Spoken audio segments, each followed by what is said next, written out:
एक बार फिर से आपका स्वागत अपने YouTube चैनल पर। हमने अभी तक डाइस के दो पार्ट कर चुके हैं। पहले पार्ट के अंदर हमने देखा कि अगर किसी एक पासे को दो अलग अलग एंगल से देखा जाए और एक सरफेस अगर उसकी कॉमन हो तो कैसे सॉल्व करते हैं। दूसरे पार्ट में हमने देखा था अगर किसी पासे को दो अलग अलग एंगल से देखा जाए और उनके अंदर कोई भी दो सरफेस कॉमन हो दोनों चित्रों के अंदर, तो कैसे सोल्व किया जाता है। आज बात ये आ जाती है जो तीसरा टाइप था अपना, जिसके अंदर नो सरफेस कॉमन, जिसके अंदर कोई भी सरफेस जो होगी वो कॉमन नहीं होगी। ऐसे सवालों को क्या करेंगे भाई, एक बार देखो। जैसे कि मैं बना देता हूं कोई पासा 1 2 3 4 5 6। अगर किसी को चित्र समझ में ना आया हो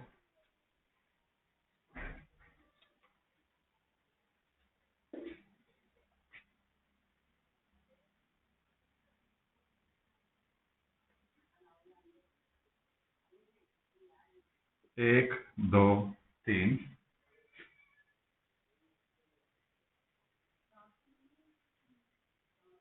4 5 और 6, ठीक है जी।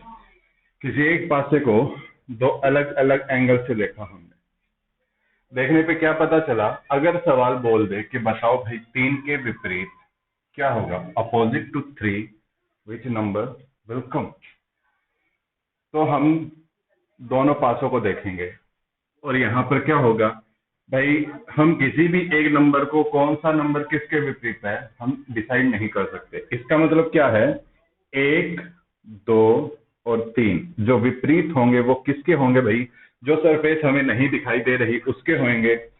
4 5 6, 4 5 और 6।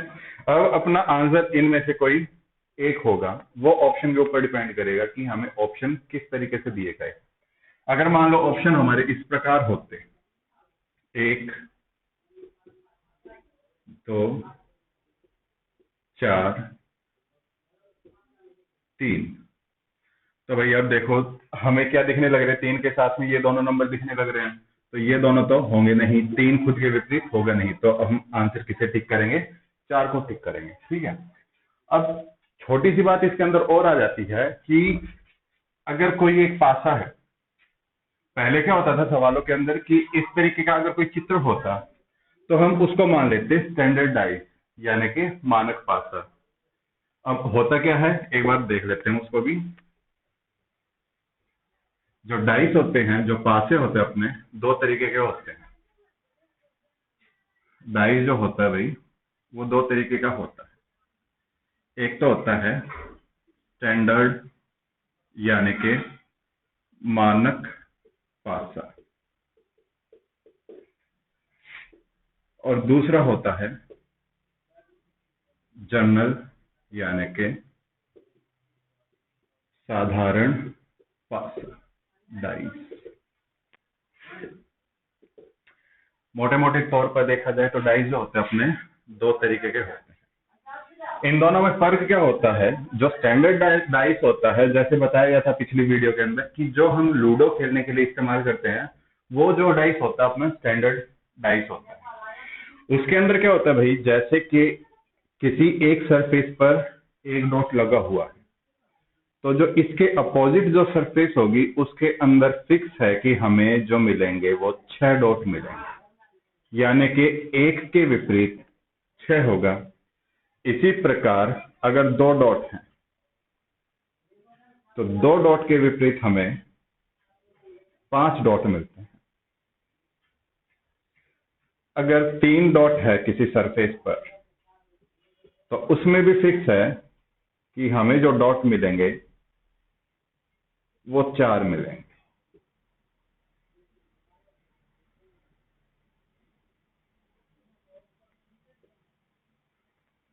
नोटिस करना कभी, अगर घर पर लूडो लाओ, अब तो खैर सभी मोबाइल पे लूडो खेलते हैं तो उसके अंदर इतना पता नहीं चलता, लेकिन होता क्या है भाई, यही पैटर्न फॉलो करता है जो हम लूडो के अंदर जिस पासे का इस्तेमाल करते हैं उसके अंदर।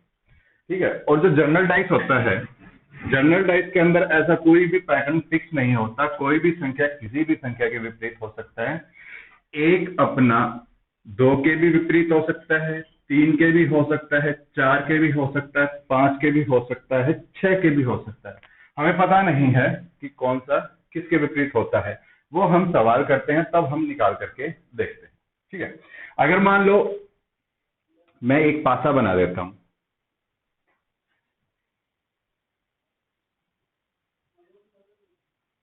एक, दो, तीन, तो भाई वो समय और अब ये पासे हम क्या बोल दिया करते थे कि अगर मान लो किसी भी पासे के अंदर हमें एडजेसेंट साइड का सम अगर साथ ना मिले, क्या बोल रहा भाई, एडजेसेंट यानी कि साथ में जुड़ी हुई किन्हीं भी दो सतहों का सम अगर साथ ना मिले, उस डाइस को हम क्या मान लिया करते थे, स्टैंडर्ड डाइस मान लिया करते थे। लेकिन आजकल जो एग्जाम होते हैं उनमें ऐसा कुछ भी नहीं होता है। आजकल हमें ऑप्शन के ऊपर डिपेंड करना, हम जो है ऑप्शन के ऊपर डिपेंड करते हैं कि हम अपना आंसर कैसे देंगे।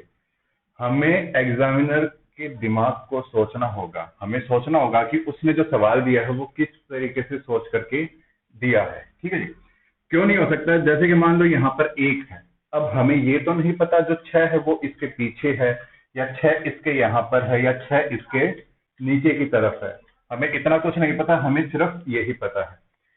उदाहरण के तौर पर इसी पासे को अगर मैंने किसी एक और एंगल से देखा, इसी पासे को मैंने एक और एंगल से देखा, 2, 4, 6, 2, 4 और 6, तो हम देखेंगे अपोजिट निकालते हैं भाई। 2 को पकड़ा, 2 को पकड़ा, दोनों में एक एक कॉमन है, घड़ी की दिशा में घूम करके वापस, घड़ी की दिशा में घूम करके वापस।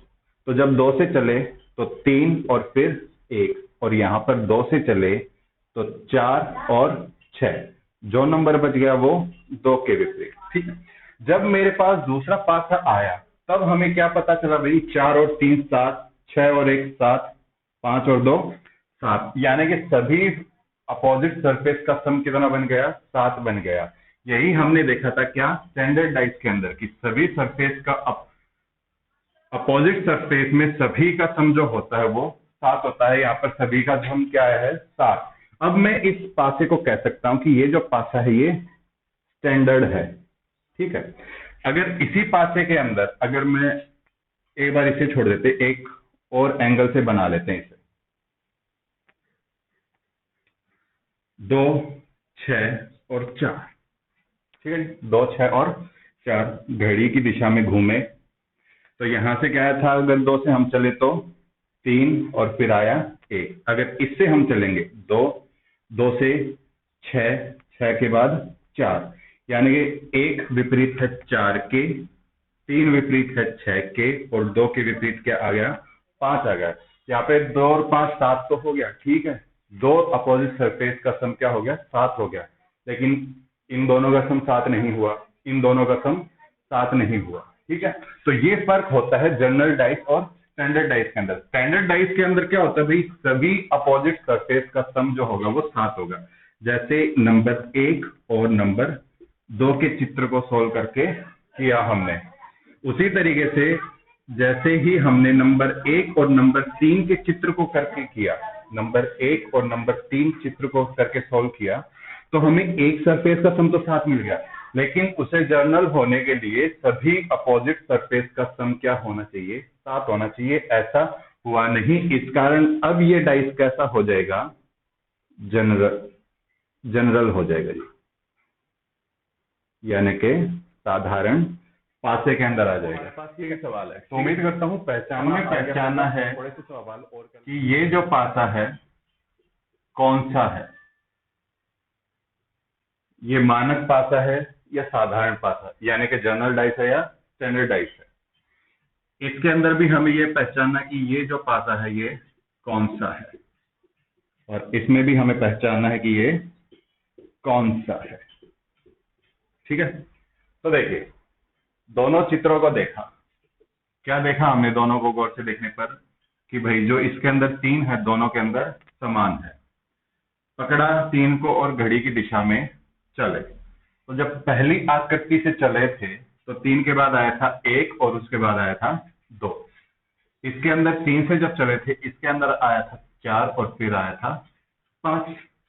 जो संख्या बच गई वो किसके विपरीत है? वो 6 के विपरीत, वो 3 के विपरीत। तो देखो 5 और 2 7, 2 विपरीत सतहों का योग क्या हो गया? 7।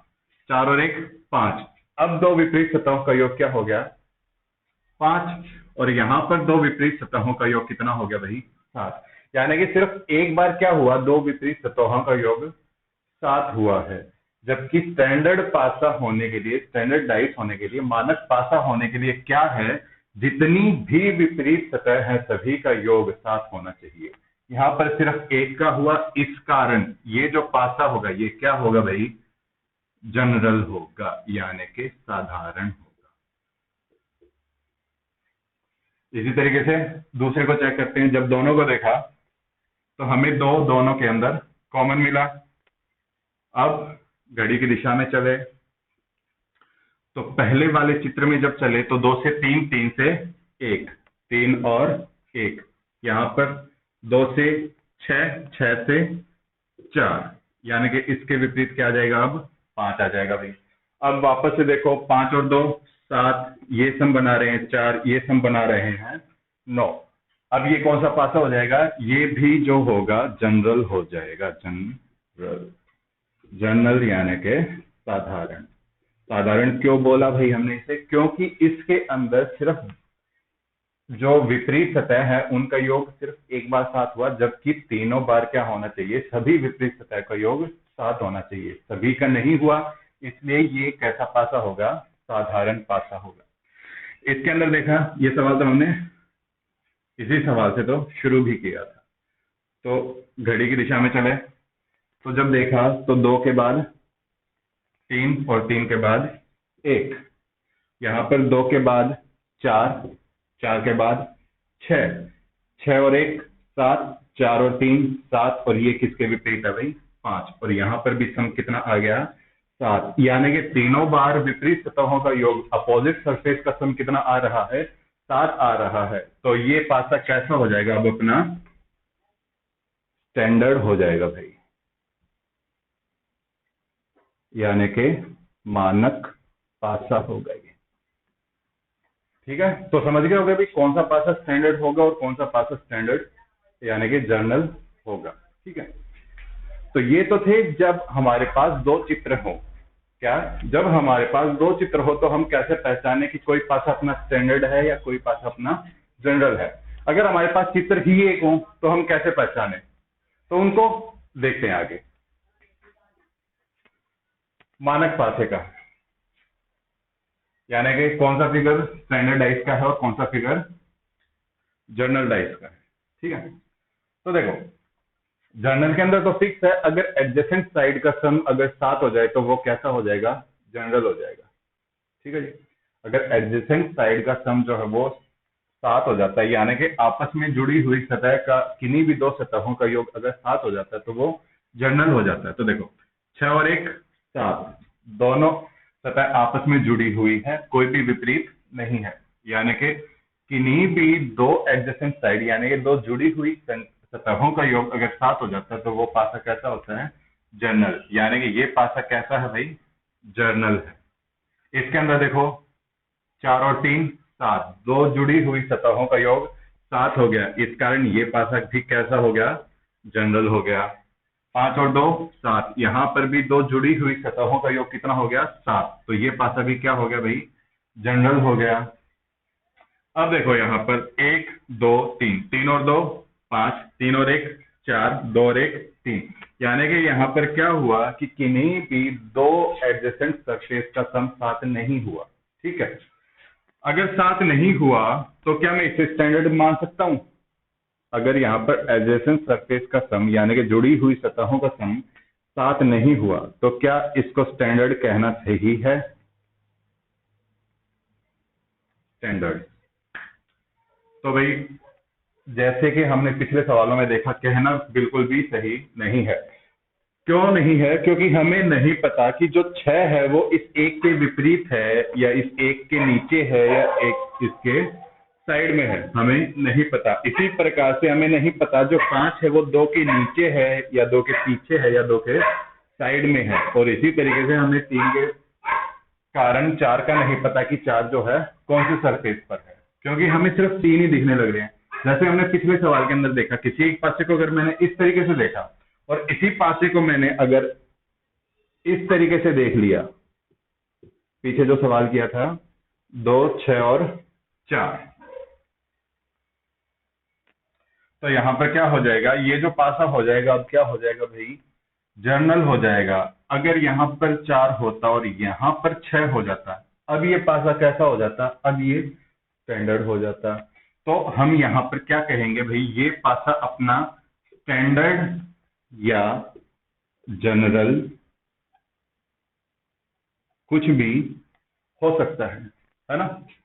तो इसका आंसर जो देते हैं वो फिर ऑप्शन देख करके दिया जाएगा। अब इसके अंदर आ जाओ, 6 और 4 10, 6 और 2 8, 4 और 2 6।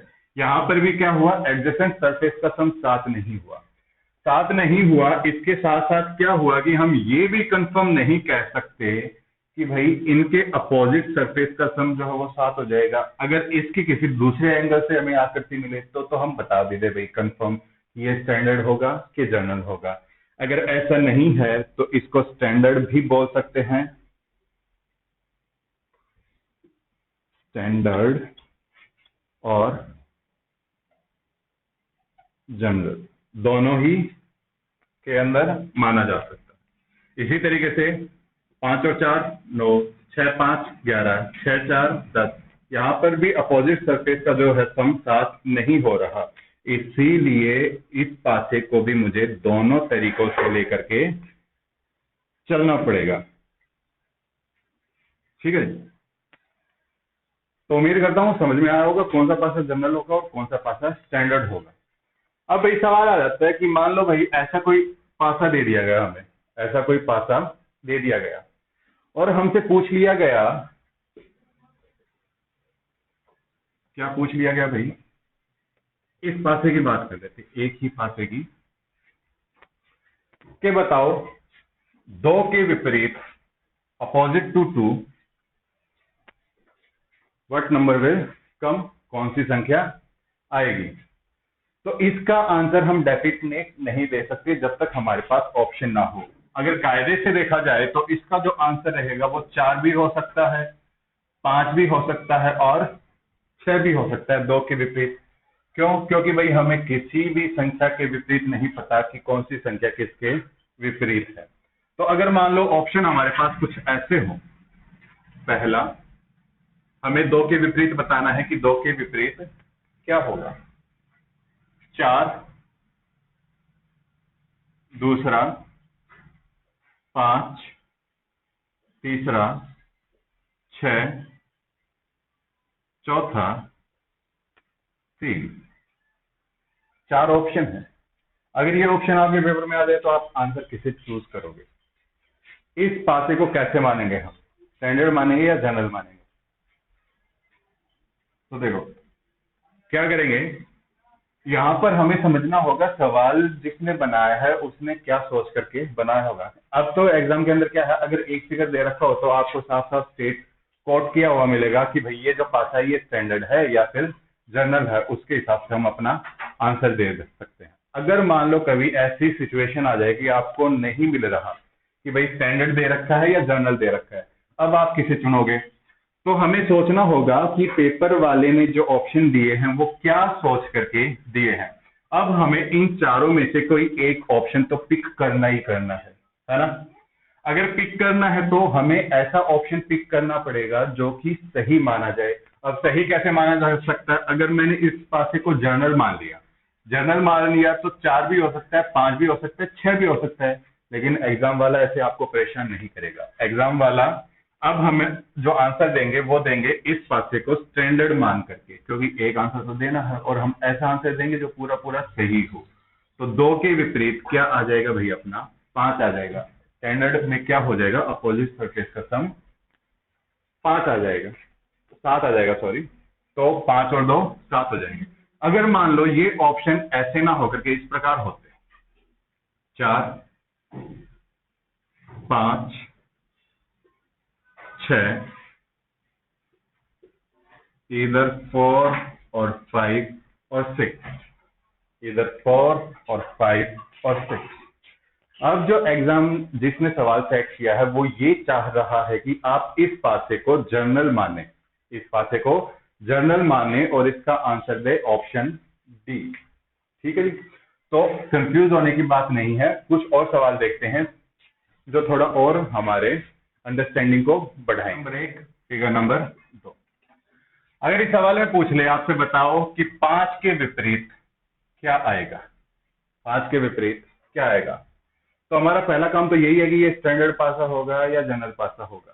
तो देखो यहां पर क्या हो गया, 5 और 2 7, 4 और 3 7, यानी कि 2 जुड़ी हुई सरफेस का सम कैसा आ गया, 7 आ गया। तो हम ये तो श्योर हैं कि ये जो पासा होगा वो स्टैंडर्ड नहीं होगा, जनरल होगा। ठीक है, अगर ये पासा जनरल होगा और कोई भी संख्या दूसरी फिगर के अंदर कॉमन नहीं है, तो ये कैसे सवाल हो जाता है, नो कॉमन वाला सवाल हो जाता है। और अब जो अपना आंसर होगा वो क्या होगा, 5 के विपरीत हमारी 6 भी हो सकता है, 4 भी हो सकता है और 3 भी हो सकता है।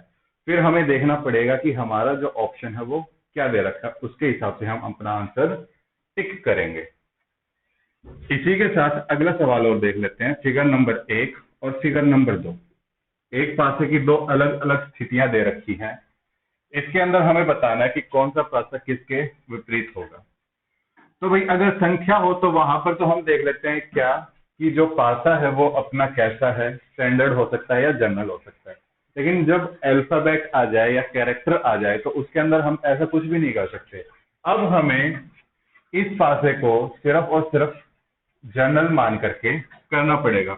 और अगर इसमें पूछ लिया जाए कि बताओ बी के विपरीत क्या आएगा, तो वही है, हमें नहीं पता कि बी के विपरीत सी है या ई है या डी है। तो बी के विपरीत भाई हमारा सी भी हो सकता है, ई भी हो सकता है और साथ के साथ में डी भी हो सकता है। यानी कि ए, एफ और बी के विपरीत ये तीनों संख्याएं हो सकती हैं। और पीछे वाले सवाल के अंदर 1 और 2 और 5 के विपरीत 6 या 4 या 3 भी हो सकता है। तो हम ऑप्शन देखेंगे भाई कौन सा ऑप्शन हमारे क्वेश्चन के लिए सबसे बेस्ट है, हम उसी ऑप्शन को चुनेंगे। हमारे पास ये सवाल है, किसी भी एक पासे को 2 अलग अलग पोजीशन से देखने पर इस प्रकार दिखता है। ठीक है जी, तो हमें बताना है कि 3 के विपरीत क्या आएगा, 3 के विपरीत क्या आएगा। तो हमने देखा क्या कि तीनों ही सरफेस जो है वो अलग अलग दे रखी हैं दोनों पासों के अंदर। तो ये सवाल कौन से टाइप का हो जाता है, तीसरे टाइप का हो जाता है, नो सरफेस कॉमन वाले। ठीक है जी, तो हमें पहचानना है कि ये जो पासा है ये स्टैंडर्ड है या जर्नल है। तो क्या हम कर पा रहे हैं, 3 और 2 5, 2 और 1 3, 3 और 1 4, यहां से तो पता नहीं, 6 5 11, 6 4 10, 5 4 9, यहां से भी हमें नहीं पता। इसका मतलब क्या है, हम इसको नहीं बता सकते कि ये स्टैंडर्ड होगा या जर्नल होगा। तो हमें क्या है कि ऑप्शन के हिसाब से आंसर देना पड़ेगा। तो मान लेते हैं हमारे पास जो ऑप्शन दे रखे वो दे रखे हैं 4 5 6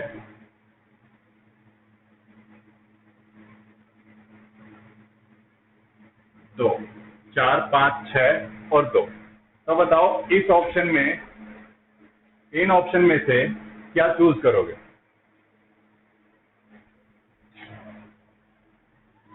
तो देखिए भाई, अब ऐसा तो नहीं कर सकते हम कि ऐसे ऑप्शन दे दे कि भाई जिसके अंदर 2 ऑप्शन करेक्ट हो, हमें चूज तो एक को ही करना है। तो अब देखो 4 5 6 और 2, 2 तो साफ साफ गलत है। क्यों, क्योंकि जो 2 आया वो 3 के साथ आया, तो ये तो विपरीत होगा नहीं।